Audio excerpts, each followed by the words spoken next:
Gravação iniciada, presidente. Obrigado, Alberto. Antes de mais nada, boa tarde, né? Muito bem.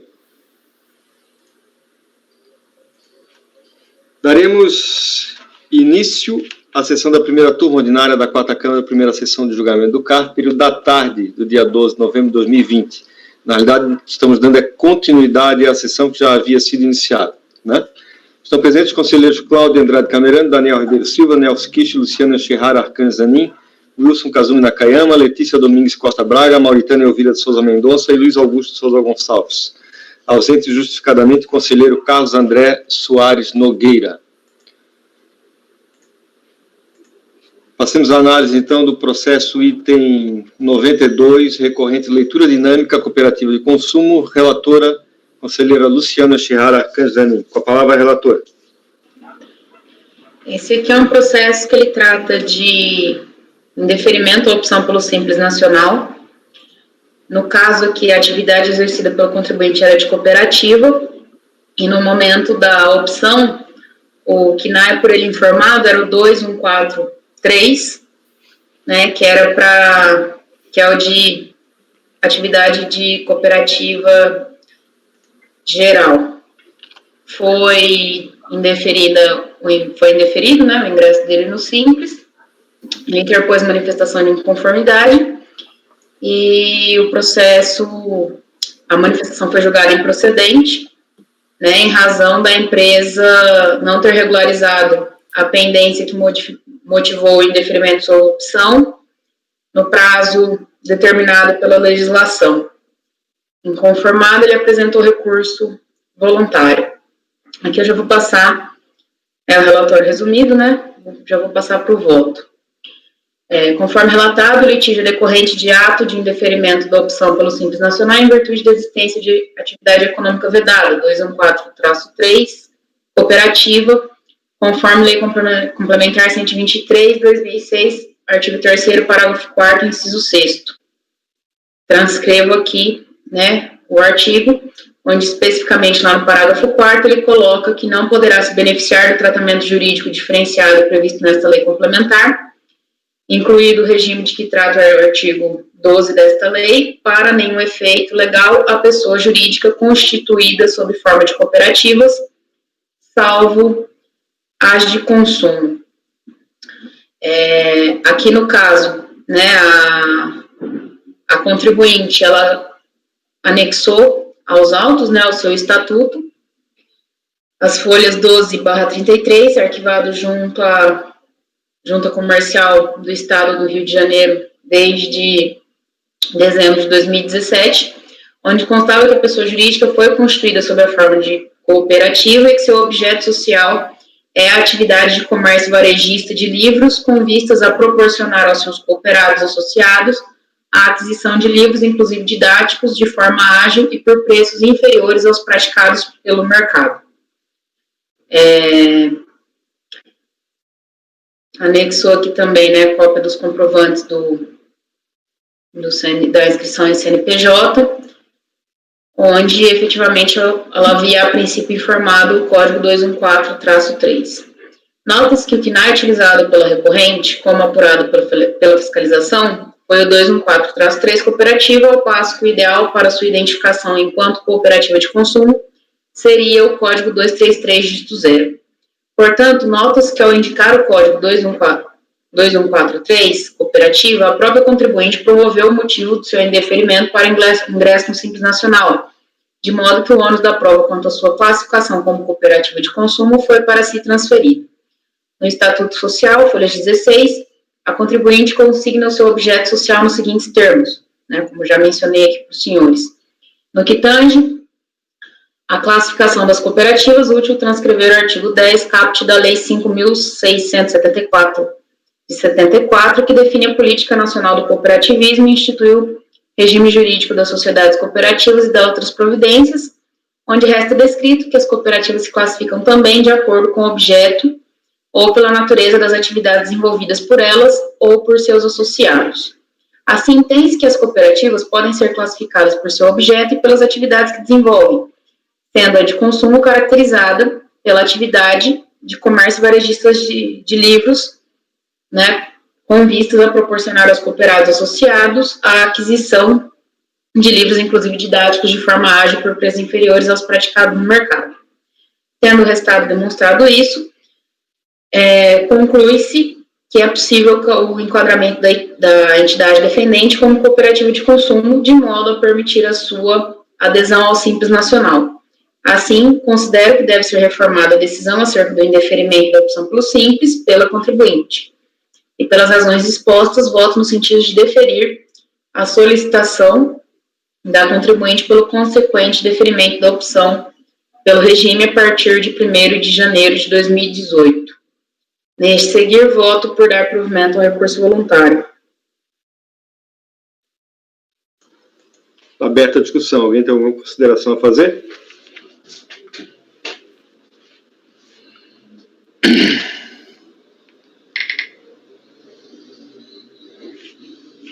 Não havendo, doutor Camerano. Compõe o voto da relatora, presidente. Doutor Daniel. Com a relatora, presidente. Doutor Nelson. Presidente, eu voto com a relatora. Doutora Luciana, já votou. Doutor Wilson. Acompanho a relatora, presidente. Doutora Letícia. Acompanho a relatora, presidente. Doutora Mauritânia. Com a relatora, presidente. Também voto com a relatora, então temos por unanimidade de votos dar provimento ao recurso voluntário para considerar deferida a opção pelo Simples Nacional a partir de 1º de janeiro de 2018. Deixa eu só fechar a anotação aqui. Ok. Passemos então ao item 93, conselheira Letícia, recorrente AAL, Alimentos Árabes Limitada.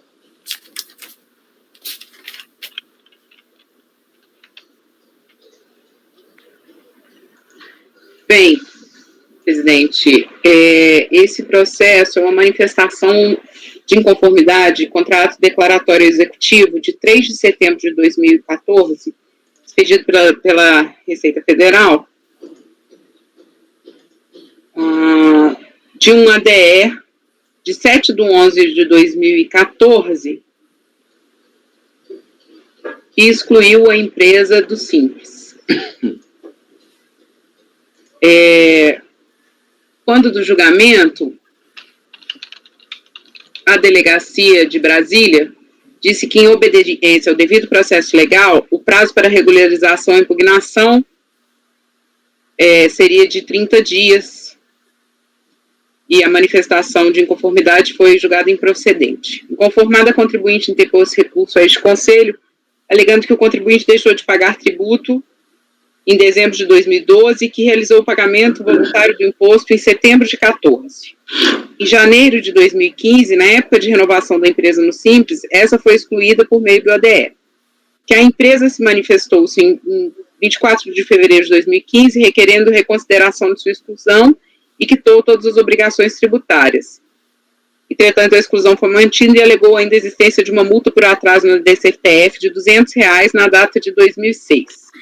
Que não foi notificado expressamente no ato de exclusão do Simples qual dívida estava pendente, muito menos de uma multa oriunda de 2006 de R$200, pois já vinha cadastrada no Simples desde 2007. Foi arguída na manifestação de inconformidade a nulidade da decisão nos termos da súmula 22 do CARP.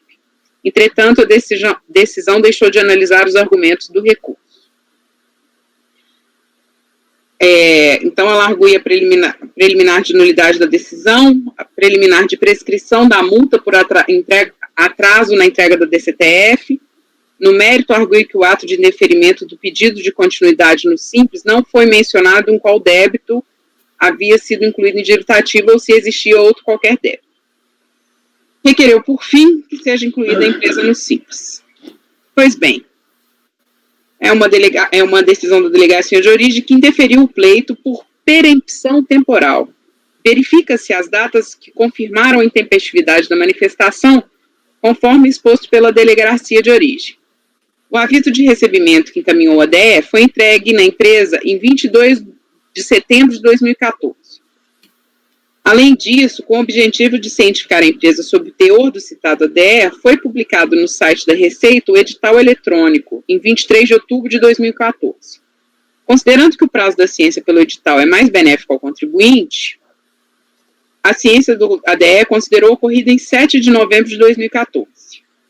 Nos termos do artigo 3º e 4º do ADE, o contribuinte dispunha de 30 dias para impugnar, e o prazo encerrou-se em 8 de dezembro de 2014. Assim, não tendo sido protocolizada a manifestação de inconformidade no prazo a contar do edital, não ocorreu a formação do processo administrativo tributário, sendo certo que a manifestação de inconformidade intempestiva não instaura a fase litigiosa do procedimento, não suspende a exigibilidade do crédito tributário e nem pode ser objeto de decisão, por não se subordinar ao processo administrativo fiscal. E como não houve qualquer arguição em relação ao prazo da impugnação, da interposição, eu não estou conhecendo o recurso voluntário por não ter sido formado contencioso tributário, presidente. É como voto. Alguém tem alguma dúvida? Doutor Camerano queria falar. Sim, senhor. Só queria que a conselheira me confirmasse aqui. Me parece que o ADE não tem a relação dos débitos, né? Não tem, efetivamente. Ele não tem, né? Não tem. Só isso que... não pode ser relativizado, isso, porque a intempestividade, uma vez que você está cobrando uma manifestação tempestiva de um ato ilegal, se é pensamento recorrente que o ADE ele é ilegal se não discrimina os débitos, eu pergunto se isso não pode ser flexibilizado, até porque ele diz aí que nem sabe que débito é, porque é lógico que não tem indicação no ADE. Não sei se podemos, isso é para refletir, se podemos relativizar essa questão da intempestividade, porque eu vejo aqui que não deixa de ser uma injustiça aqui, né, o que está acontecendo, né, com ele. Né? Sim. Enfim. Reconhecer de uma nulidade de ofício. Doutor Daniel pediu a palavra. Doutor Camerano, eu entendo a sua preocupação, a gente tinha olhado isso também, só que eu vejo que a gente está de mãos atadas aqui, porque até para a gente reconhecer uma nulidade de ofício, a gente precisa conhecer, né, do recurso de alguma forma. Sim. E, na verdade, o litígio acabou, não era nem para ter vindo para cá, né? Ele não a única coisa que ele poderia trazer aqui é preliminar de tempestividade, ele não trouxe. Eu acho que é caso para ele buscar revisão de ofício perante a unidade de origem, né, por conta dessa nulidade, que aí a Receita pode, dentro do poder de autotutela, revisar os atos nulos, mas a gente aqui não tem como conhecer, e aí não tem como levantar de ofício uma nulidade de algo que não era nem para estar no CAF, entendeu? O processo acabou lá embaixo já. Não, o processo não existe, né, na verdade, ele não foi nem formado, né? Exatamente. Porque foi feito. Caso de revisão de ofício na unidade de origem, na delegacia. Eu entendo, só joguei para a gente refletir. Realmente é uma coisa assim, meio complicada, porque a gente tem jurisprudência pacífica. Talvez a relatora, se ela quiser, ela pode inserir essa dica, por assim dizer, no voto, né? Dizer quem que pese, tem isso. O fato é que não se iniciou o litígio e a gente não pode apreciar nada nesse sentido, por conta disso, que aí, pelo menos, você dá um caminho para o contribuinte buscar lá, junto à unidade de origem, uma revisão do ato. Eu não sei, mas enfim, por que foi feito por edital, hein, doutor? Camerano, é uma confusão o processo, e parece que a empresa não existia mais no lugar que ela estava cadastrada, sabe? Mas nem na manifestação de inconformidade, ela não argui essa questão do edital, entendeu? Porque o edital ele tem uma regra própria para ser... Sim, ele só pode ser feito utilizado depois que... Exatamente. Mas ela não argui nada. Não, mas a intimação ela não pode partir direto para o edital. Não. Foi encaminhada a intimação, não encontrou a empresa no endereço cadastrado, aí foi feito por edital. Mas a empresa, quando ela vem apresentar a manifestação de conformidade, ela nem fala se ela está lá, se ela não está lá, se o endereço foi trocado, ela não fala nada, é isso que eu estou comentando. Entendeu? Então, assim, tá muito, muito mal instruído, não tem por onde fugir, porque a gente poderia dar anulidade pela citação, da citação por edital também, para poder reconhecer, mas eu não tenho nenhum elemento para poder fazer isso. O processo está muito confuso, e a empresa também não auxiliou, porque se ela tivesse colocado também essa citação por edital, que seria, que não deveria ser feita porque o endereço estava correto, enfim, mas ela não fez qualquer manifestação. Mas teve uma entrega de correspondência, porque tem uma assinada, né? Tem, esse daí é do acórdão da manifestação de conformidade. Foi mandado para o mesmo endereço e o acórdão da manifestação de conformidade foi recebido, o outro não foi recebido.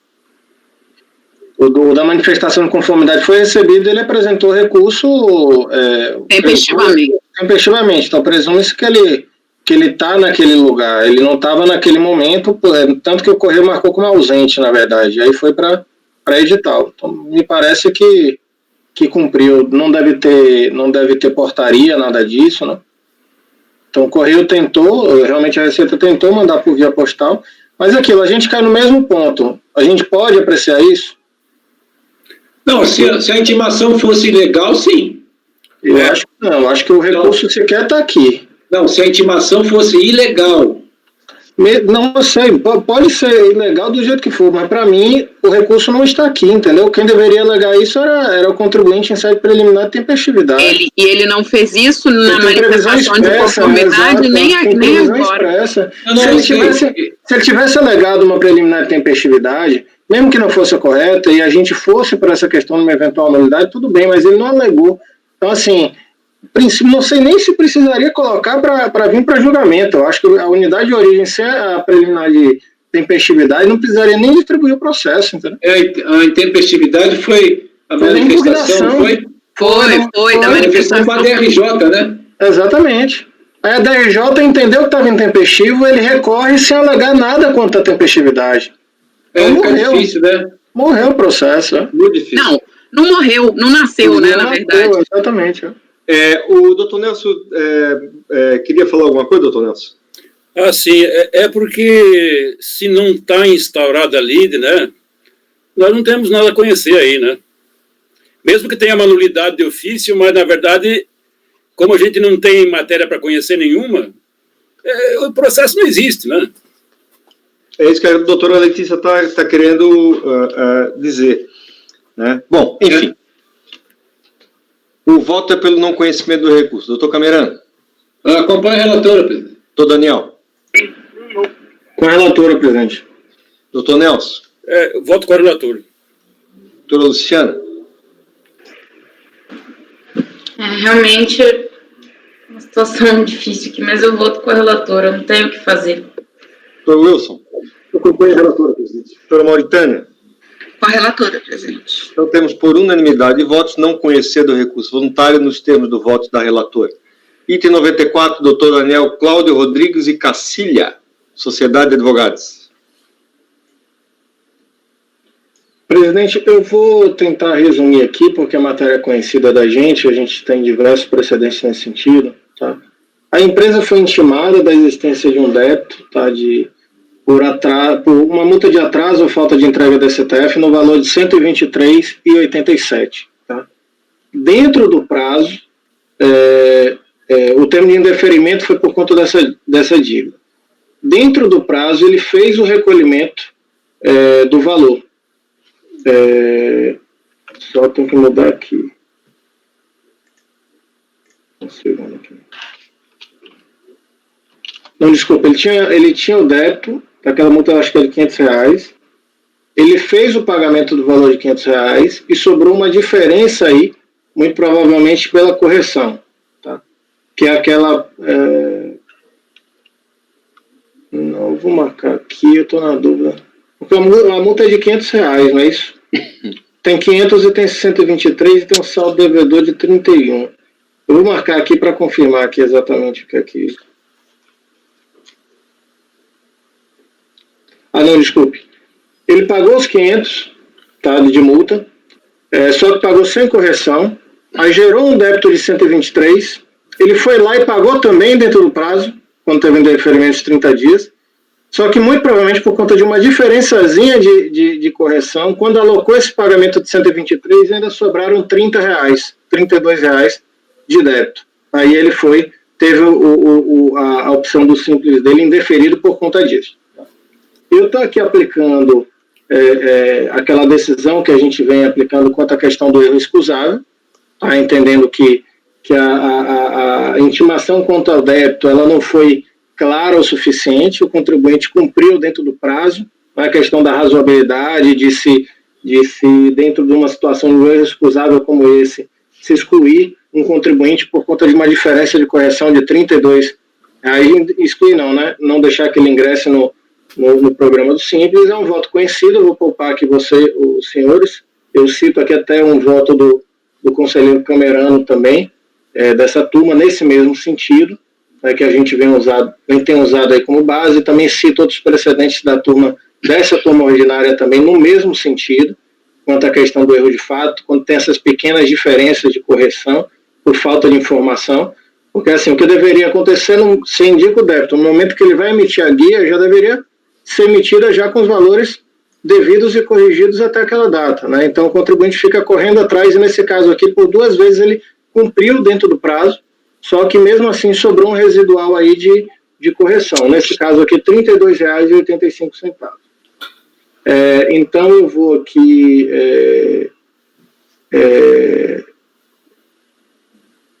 concluindo, presidente, encaminhando meu voto por dar provimento ao recurso voluntário. É como voto. Ok. Alguém tem alguma consideração a fazer? Algum questionamento? Uma dúvida? Podemos passar a votação? Sim. Doutor Camerano, seu voto. Nesse caso aqui foi 31,06. Eu até cito um voto do Camerano aqui, que no caso dele foi 32,85. Isso. R$1,50 a mais aqui. Espetáculo. Realmente. Eu acompanho o relator, presidente. Doutor Nelson. Presidente, eu voto com o relator. Doutora Luciana. Acompanho o relator, presidente. Doutor Wilson. Acompanho o relator, presidente. Doutora Letícia. Acompanho o relator, presidente. Doutora Mauritânia. Com o relator, presidente. Também voto com o relator. Temos, então, por unanimidade de votos, dar provimento ao recurso voluntário para considerar deferida a opção pelo Simples Nacional a partir de 1º de janeiro de 2018. E com isso, meus caríssimos, encerramos a reunião do mês de novembro de 2020. Eu pediria ao Alberto que parasse a gravação, por gentileza.